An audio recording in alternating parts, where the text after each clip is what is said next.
चूँकि अभी हम लोग क्या बाउंड्री कंडीशन के बारे में जानेंगे, boundary condition for B vector. तो पहले हम लोग ये जानते हैं बाउंड्री होता क्या है। जैसे कि आप देखिए, दो रूम है, एक रूम है आपका और बगल में ये पहला रूम है, ये फर्स्ट रूम है आपका, ये दूसरा रूम है आपका। तो ये दोनों के बीच में कॉमन जो आ रहा है, ये जो कॉन्टेक्ट आ रहा है, ये कलर चेंज कर देता हूँ, ठीक है। तो ये ये जो कॉमन आ रहा है, ये लाइन जो कॉमन आ रहा है वो क्या है, बाउंड्री है। अच्छा देखिए, ऐसे समझते हैं कि इंडिया और पाकिस्तान, ये दोनों इधर क्या है, यहाँ इधर इंडिया है और इधर क्या है, पाकिस्तान है। तो ये दोनों के बीच के जो है क्या है, ये बाउंड्री है। ये जो बाउंड्री है वही है बाउंड्री। मतलब हम कहने समझा रहे हैं कि बाउंड्री होता क्या है। और इसी को बोलते हैं, इसी बाउंड्री को क्या बोलते हैं, इंटरफेस भी बोलते हैं, ठीक है। तो अच्छा समझते हैं कि बाउंड्री कंडीशन फॉर बी यानी कि मैग्नेटिक फील्ड इंडक्शन, उसके बारे में आज हम लोग चर्चा करेंगे इस वीडियो में। और बी यानी मैग्नेटिक फील्ड इंडक्शन को समझने से पहले हम लोग समझते हैं कि speed of light boundary condition के बारे में। ये क्या होता है, ये थोड़ा आपको, ये एग्जांपल आपको अच्छा समझ में आएगा, ताकि आप boundary condition of magnetic field induction अच्छी तरह से समझ में आए आपको, ठीक है। तो देखिए, जब ये क्या है, ये एक मीडियम है, ओके। तो ये मीडियम है। अब जब स्पीड ऑफ लाइट जब आता है, ये लाइट है और सी के स्पीड से आता है, ठीक है। तो जब ये इस इंटरफेस को चेंज करता है, इंटरफेस जो सरफेस है, ये ये जो सरफेस दिख रहा है आपको, इसको जब ये पार करता है तो इसका स्पीड ऑफ लाइट क्या होता है, चेंज हो जाता है। और चूँकि यहाँ पे एक नॉर्मल का, क्लास 10 में पढ़े होंगे, नॉर्मल का एक लाइन रहता है, ये है नॉर्मल का लाइन, ठीक है। तो क्या होता है, ये स्पीड ऑफ लाइट जो है, जो लाइट है वो क्या करता है, इधर जो इसको सीधा आना चाहिए लेकिन आता नहीं है, इधर सीधा आता नहीं है, क्या करता है, बेंड कर जाता है। या फिर वो नॉर्मल के साइड इधर बेंड करे, या फिर नॉर्मल से दूर इधर बेंड करे, क्या करता है, चेंज करता है। यानी कहने का ये है कि ये बाउंड्री कंडीशन को सेटिस्फाई नहीं कर पाता है, क्योंकि सरफेस के इस तरफ ये फर्स्ट मीडियम है और ये सेकंड मीडियम है, ठीक है। तो ये फर्स्ट मीडियम में जो स्पीड रहता है वो सेकंड मीडियम में स्पीड नहीं रहता है। तो यानी कि दोनों का जो स्पीड है वो चेंज हो जाता है, यानी डिसकंटिन्यूअस रहता है, ये दोनों सरफेस के इस पार और सरफेस के उस पार, ठीक है। तो हम लोग को भी यहाँ देखना है कि जब दो मीडियम है, फर्स्ट मीडियम और सेकंड मीडियम, तो यहाँ पे मैग्नेटिक फील्ड इंडक्शन, ठीक है, मैग्नेटिक फील्ड इंडक्शन जो है वो क्या आता है, इधर का जो फर्स्ट मीडियम और सेकंड मीडियम है वो चेंज हो जाता है या नहीं, चेंज नहीं होता है, दोनों सेम रहता है दोनों मीडियम में, ये ठीक है। वही हम लोग को देखना है। तो इसके लिए हम लोग क्या समझते हैं, पहले हम लोग दोनों मीडियम के बीच एक सिलेंडर को ड्रॉ करते हैं, एक सिलेंडर को, ठीक है। और वो सिलेंडर जो होता है वो ऐसा होता है कि दोनों का जो मीडियम है वो बराबर में हो, सिमेट्री हो, यानी इसका अगर जो दो भाग करेंगे, दोनों का दोनों भाग क्या होगा, इक्वल होगा, ऐसा इसको ड्रॉ करना है। तो इलेक्ट्रोमैग्नेटिक फील्ड वेक्टर, ठीक है। अच्छा बताइए, इलेक्ट्रोमैग्नेटिक फील्ड वेक्टर होता क्या है। होता है EHBD, electric field intensity, magnetic field intensity और मैग्नेटिक फील्ड इंडक्शन और डिस्प्लेसमेंट करंट, यही सब होते हैं।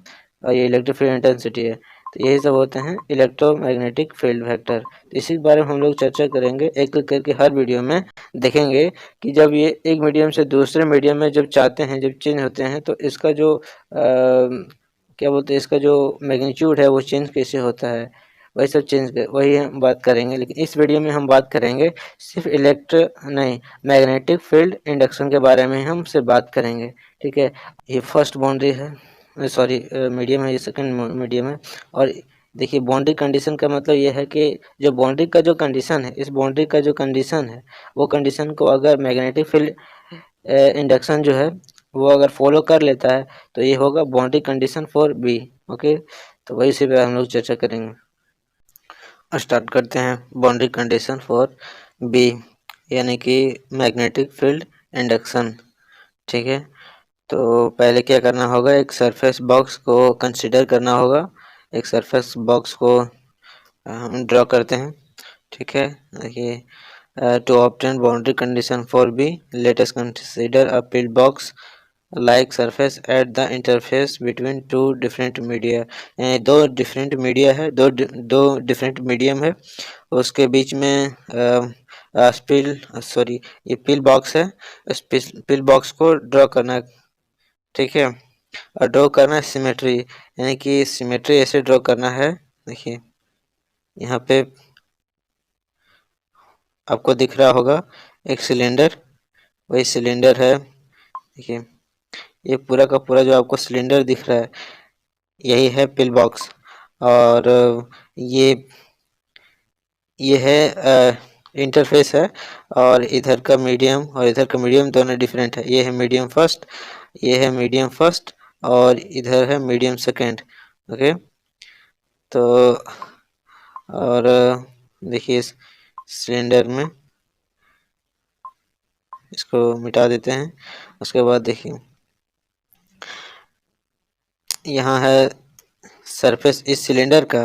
अगर टोटल सरफेस देखा जाए तो टोटल सरफेस एक एस है, लेकिन ये सरफेस चूँकि बढ़ चुका है अब, क्योंकि ये सिलेंडर जो है वो दो मीडियम में, फर्स्ट मीडियम और सेकंड मीडियम, दोनों मीडियम में सिमेट्री ड्रॉ किए हैं, सिमेट्री बांट दिए हैं, एकदम ऐसा बांटे हैं कि दोनों मीडियम को बराबर हिस्सा मिले, ठीक है। तो वहाँ यहाँ पे है सिमेट्री, सिमेट्री चूँकि बराबर है। और इसका जो सिलेंडर है, सिलेंडर का जो सरफेस है वो एस है, लेकिन यहाँ बांट दिए हैं सिलेंडर को, इसलिए इसका देखिए ऊपर वाला जो भाग है, जो सर्कल है, ये जो पूरा सर्कल है वो सर्कल S1 है। और ये देखिए ये सरफेस S3 है। अच्छा S3 को पहले देखिए S2 ये सरफेस देखिए S2 है, ओके। और फिर ये सरफेस S1 है, और सॉरी मिस्टेक S3 है, ओके S3 है। और ये जो सरफेस है ये S4 है। लेकिन देखिए अगर हम बात करते हैं यहाँ पे ये जो सिलेंडर है अगर दो भाग में नहीं बढ़ता तो ये जो है पूरा यहाँ से लेके यहाँ तक पूरा एक ही सरफेस होता, लेकिन चूंकि ये सिलेंडर बढ़ चुका है इसलिए ये जो सरफेस है ये दोनों बढ़ गया है, S3 और S4 हो गया है। देखिए अब यहाँ मैग्नेटिक फील्ड इंडक्शन, ये मैग्नेटिक फील्ड इंडक्शन यहाँ B1 मान लिए हैं, और मैग्नेटिक फील्ड इंडक्शन यहाँ B2 है, ओके। और फिर देखिए इसका जो कंपोनेंट है, इन दोनों इलेक्ट्रिक फील्ड जो इंडक्शन माने उन दोनों का कंपोनेंट, देखिए कंपोनेंट ये है, कंपोनेंट फर्स्ट कंपोनेंट है, और ये सेकंड कंपोनेंट है, ये दोनों कंपोनेंट। और ये जो कंपोनेंट है इस कंपोनेंट को बोलते हैं normal component of magnetic field induction, और ये है tangential component of magnetic field induction. उसी प्रकार इसका भी है।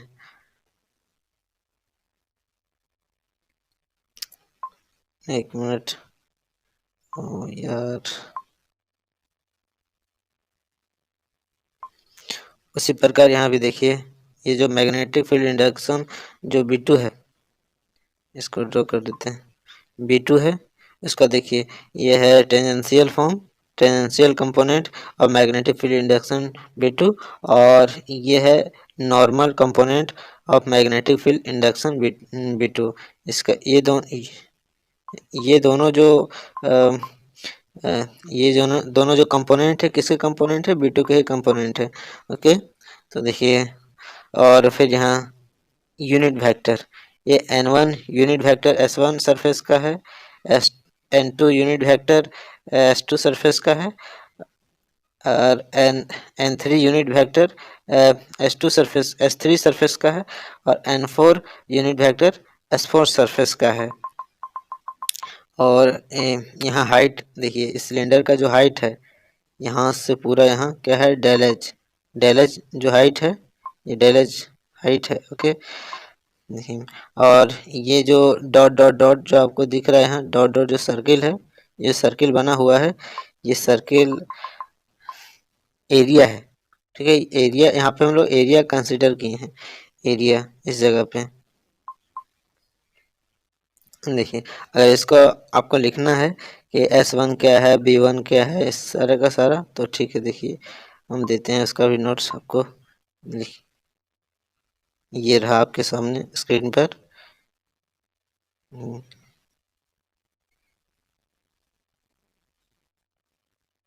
ये देखिए, as shown in figure, pillbox is composed of 4 surface, pillbox is composed of 4 surface S1 S2 S3 S4, है ना। देखिए S1 क्या है, S1 S2 S3 S4 क्या है, उसको देखिए, जो लिखा हुआ है आपके स्क्रीन पे वो तो अच्छी तरह से क्लियर विजिबल है, अच्छी तरह से दिख रहा होगा। S1 क्या है, top most surface of pill box, यहाँ S1 है इस जगह पे। ठीक है, और फिर S2 क्या है, lowest surface of pill box, lowest surface of pill box यहाँ है S2। S3 क्या है, curve surface of upper cylinder, upper cylinder, देखिए अपर सिलेंडर यहाँ देखिए, ये है आपका S3 सरफेस। और S4 सरफेस कहाँ है, curve surface of lower cylinder, देखिए ये है आपका यहाँ S सरफेस। और N1 N2 N3 N4 जो कैप लगा हुआ ऊपर, वो सारे के सारे यूनिट वेक्टर हैं, और रिस्पेक्टिवली यूनिट वेक्टर हैं S1 S2 S3 S4 respectively. ये सारे के सारे जो फैक्टर हैं, इन्हीं सब के वेक्टर हैं।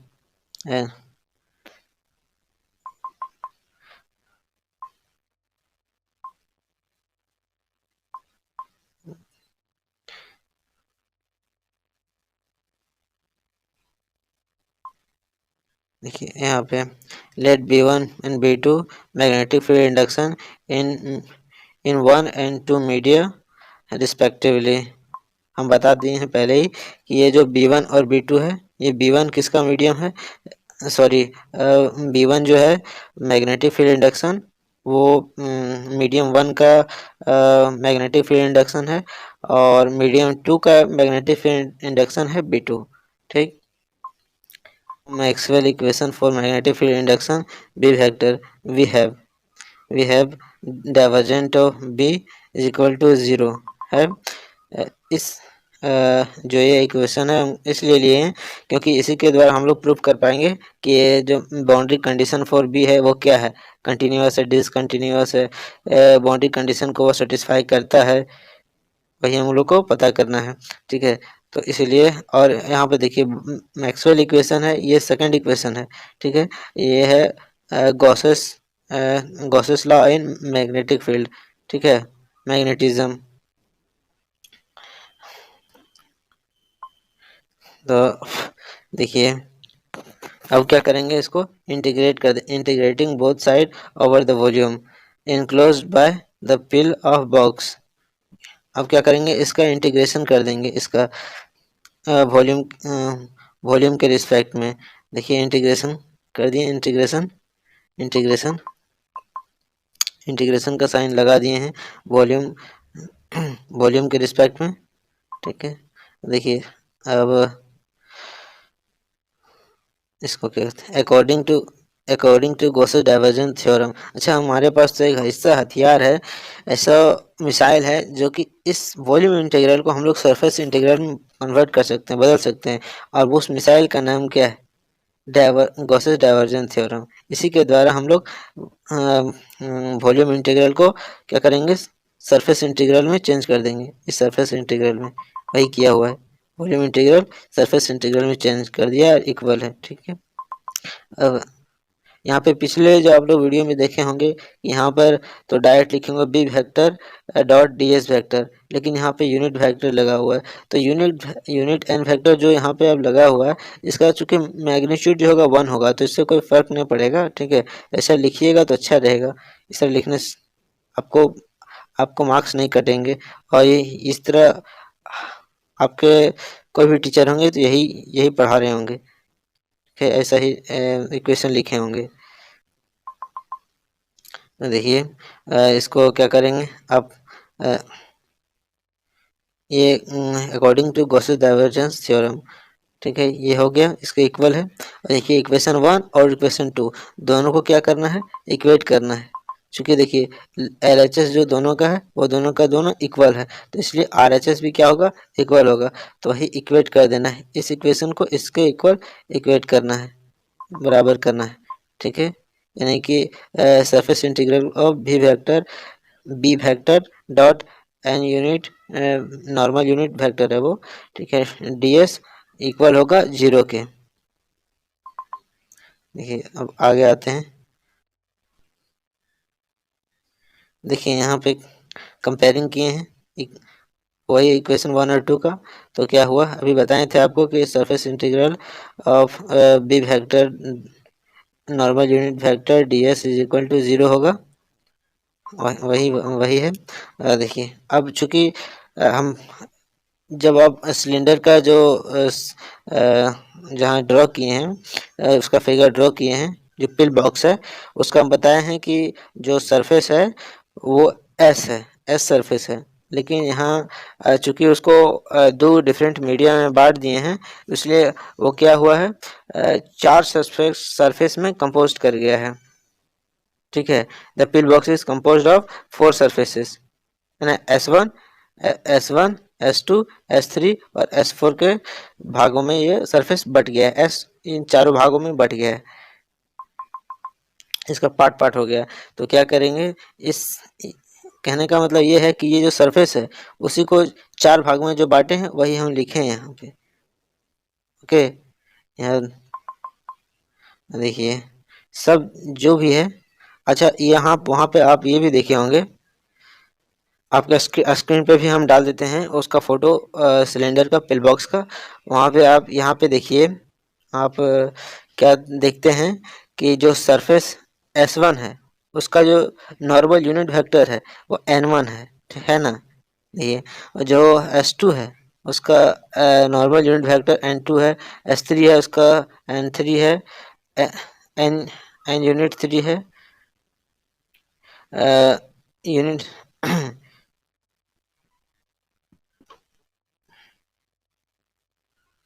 S3 का एन यूनिट वेक्टर 3 है। ठीक है, और यहाँ देखिए S4 का एन यूनिट वेक्टर 4 है ना। N4 यूनिट वेक्टर बोल सकते हैं, जो बोलिएगा आप, समझने वाला समझ जाएगा। ये अब वहाँ पे देखिए, ये जो आपके स्क्रीन पे जो दिख रहा है सिलेंडर। अच्छा, यहाँ पे देखिए आपके सामने हम पूरा वही फिगर को ला लेते हैं।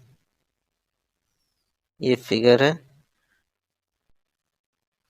हाँ देखिए यहाँ पे। अच्छा, यहाँ जो सिलेंडर का जो हाइट है वो क्या है, डेल एच है, डेल एच है। अगर ये सिलेंडर ऐसा करते हैं, ऐसा करे कि जो डेल एच है वो 0 हो जाए, यानी कि यहाँ हाइट रहे ही नहीं, ये हाइट रहे ही नहीं, ये जो डेल एच है वो रहे ही नहीं, वो बराबर हो जाए 0 के बराबर हो जाए। ठीक है, तो जब 0 के बराबर हो जाएगा तो क्या होगा, जो S1 जो सरफेस है वो कहाँ आ जाएगा, इस जो जो डॉट डॉट जो सर्किल जो दिख रहा है, जो यहाँ सरफेस दिख रहा है ए सरफेस, ये जो ए सरफेस उसी के शेप का आ जाएगा, इसी पे एकदम आग चिपक जाएगा, क्योंकि हाइट है ही नहीं, हाइट 0 है। ठीक है, तो क्या होगा, इसी पे आग चिपक जाएगा, उसी वही सरफेस पे आ जाएगा। और जो S3 है, सॉरी S2 है, वो भी क्या करेगा, इसी सरफेस पे आकर चिपक जाएगा, इसी पे आके एकदम डिट्टो एकदम बैठ जाएगा, एकदम कहीं हल। देखिए ये S2 का और S1 का और A जो है, तीनों का तीनों क्या है, बराबर है, वो एरिया तीनों का तीनों का बराबर है। ठीक है, तो जो चूंकि यहाँ डेल एच इक्वल टू जब 0 हो जाएगा तो क्या होगा, ये सब एक दूसरे के आके चिपक जाएंगे। ठीक है, इसके बीच में कोई डिस्टेंस नहीं होगा। तो यानी कुल मिला के क्या हो जाएगा, सिर्फ यहाँ पे बचेगा ये ए बचेगा। ओके, कि यहाँ नाम तो रहेगा कि S1 और S2 यहीं आके चिपका हुआ है, यहीं आके क्या हुआ, ऐड हो गया है।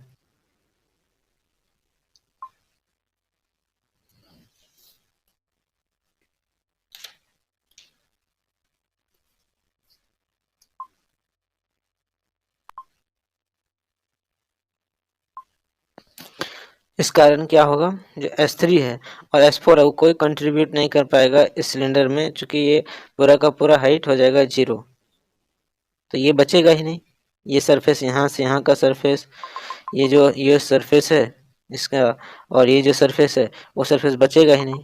तो सिर्फ बचेगा ए, जो कि S और S2 यहीं आके चिपक जाएगा। ठीक है, तो सो यहाँ पे वही सारी चीज़ें लिखा हुआ है। Now if del H tends to 0 then there will be no contribute of S3 and S4। ठीक है, S3 और S4 कोई कंट्रीब्यूट नहीं कर पाएंगे। ठीक है, और फिर S1 और S2 जो है वो क्या होंगे, एक ही जगह पे ए पर आके ऐड हो जाएंगे। ठीक है, अप्रोच देखिए, surface S1 approach surface S2 and entire surface takes the shape A as on in the figure। Figure में जिस तरह दिखाया हुआ है कि दोनों का दोनों जो S1 और S2 है वो ए शेप के हो जाएंगे, ए शेप पर ही आ जाएंगे। ठीक है, तो क्या होगा देखिए, तो ये यहाँ पर एक स्टेप हम यहाँ से कट कर दिए हैं। आप चाहे तो लिख सकते हैं कि S3 और S4 का यहाँ चूंकि कोई कंट्रीब्यूट नहीं है, तो हम क्या होंगे, इसका वैल्यू 0 हो जाएगा, इसका वैल्यू भी 0 हो जाएगा। ठीक है, एक स्टेप आप लिख सकते हैं यहाँ पर। ओके, देखिए उसके बाद क्या हम डायरेक्ट लिख दिए हैं S1 इसका वैल्यू और S2 का वैल्यू एकदम डायरेक्ट लिख दिए हैं। ठीक है, डिटो लिख दिए हैं। और चूंकि यहाँ पे देखिए, चूँकि S1 और S2 जो है क्या है, वो ए के ही बराबर होगा, एरिया के ही बराबर है।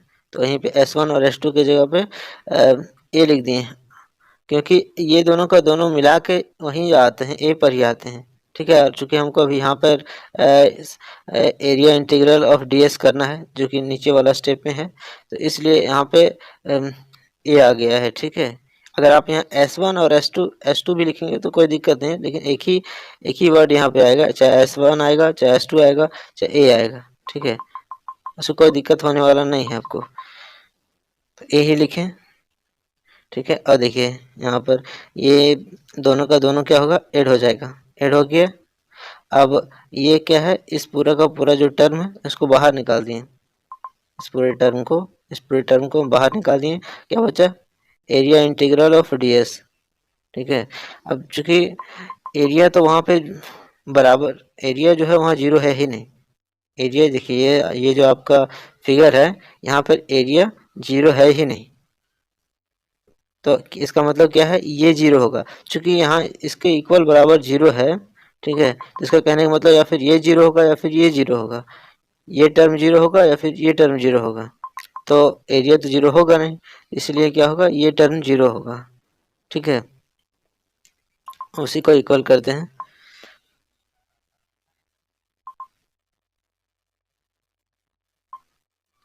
इसीलिए क्या किए, इस टर्म को 0 कर दिए। ठीक है, इक्वल टू 0, चूंकि area is not equal to 0। अब देखिए यहाँ पर जो फिगर है, सिलेंडर का जो फिगर है, जहाँ पे हम बताए हैं कि जो B1 वेक्टर है उसका टेंजेंशियल कंपोनेंट और ये जो B1 वेक्टर है, ठीक है, B1 वेक्टर है और इसका जो टेंजेंशियल कंपोनेंट है, क्या टेंजेंशियल कंपोनेंट 1t है ना, और यहाँ पर क्या है, B1n है। ठीक है ना, तो चूंकि ये जो इसका मैग्नीट्यूड है ये इसके बराबर होगा, तो यानी कि इसको हम इरेज कर देते हैं।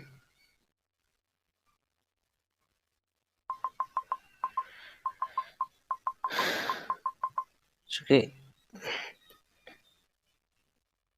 तो क्या होगा देखिए यहाँ पर इस तरह पढ़े हैं,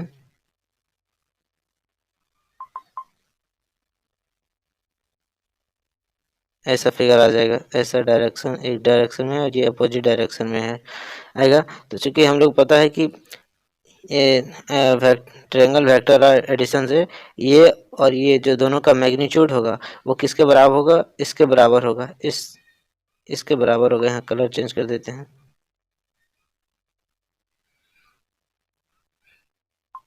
किसके, इसका और इसका जो मैग्नीट्यूड है, ये जो दोनों वेक्टर हैं, इन दोनों का जो मैग्नीट्यूड होगा वो किसके बराबर होगा, इसके मैग्नीट्यूड के बराबर होगा।